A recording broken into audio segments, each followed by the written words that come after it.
ನಾನು ತುಮಕೂರಿನ ಗಾಯತ್ರಿ ಚಿತ್ರಮಂದಿರದ ಬಳಿ ಇದ್ದೀನಿ. ಸಿನಿಮಾ ನೋಡಿ ಬಂದಿರೋಂಥ ಒಬ್ಬರು ಇದ್ದಾರೆ, ಸ್ಟೂಡೆಂಟ್ ಇದ್ದಾರೆ. ಬನ್ನಿ ಏನು ಹೇಳ್ತಾರೆ ನೋಡೋಣ. ಈ ಮೂವಿ ಎಲ್ಲರಿಗೂ ಒಂದು ಅನುಭವನ ಕೊಡುತ್ತೆ, ಜೀವನ ಬದಲಾವಣೆಗೆ ಒಂದು ಆದರ್ಶವಾದ ಮೂವಿಯಾಗಿದೆ. ಡೈಲಾಗ್ಸ್ ಹೇಗಿದೆ? ಬೇರೆ ಚೆನ್ನಾಗಿದೆ, ಕಾಮಿಡಿ ಜಾಸ್ತಿ ಇದೆ, ಎಲ್ಲರಿಗೂ ಬೇಗ ಇಷ್ಟ ಆಗುತ್ತೆ ಮೂವಿ. ಮ್ಯೂಸಿಕ್ ಎಲ್ಲ ಚೆನ್ನಾಗಿದೆ.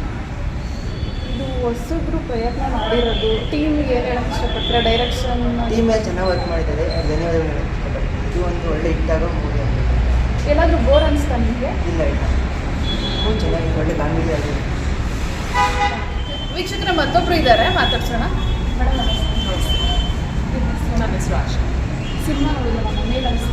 ಹಾಂ ಮೇಡಮ್, ಆ್ಯಕ್ಚುಲಿ ಪ್ರೆಸೆಂಟ್ ಡೇಸಿಗೆ ಎಸ್ಪೆಷಲಿ ಯೂತ್ಸಿಗೆ ಅಥವಾ ಈ ಸೋಷಿಯಲ್ ಮೀಡಿಯಾಗಳಲ್ಲಿ ಅದನ್ನು ದುರುಪಯೋಗ ಪಡಿಸ್ಕೊಳ್ಳೋವಂಥವ್ರಿಗೆ ಹೇಳಿ ಮಾಡಿಸಿದಂಥ ಸಿನಿಮಾ ಅಂತಲೇ ಹೇಳ್ಬೋದು.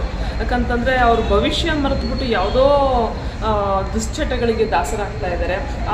ಆ ಒಂದು ಏಜಿನ ಮಕ್ಕಳು ಅಥವಾ ಏನು ಯೂತ್ಸಿಗಾಗಿರ್ಬೋದು ಅಥವಾ ವಯಸ್ಸಾದಂಥವ್ರ ಹಠ ಅಥವಾ ಚಟಗಳು ಇವುಗಳನ್ನೆಲ್ಲ ದೂರ ಮಾಡೋದಕ್ಕೆ ಇಂಥ ಸಿನಿಮಾಗಳನ್ನು ಮಸ್ಟ್ ಆ್ಯಂಡ್ ಶುಡ್ ಆಗಿ ಸಿನಿಮಾ ಮಂದಿರಕ್ಕೆ ಬಂದು ನೋಡಿ ಕನ್ನಡ ಸಿನಿಮಾಗಳನ್ನು ಪ್ರೋತ್ಸಾಹಿಸಬೇಕು ಅಂತಂದು ಹೇಳ್ತೀನಿ.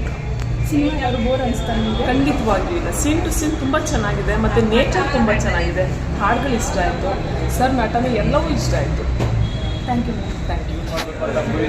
ಸ್ವಲ್ಪ ಅರ್ಥ ಆಗುತ್ತೆ.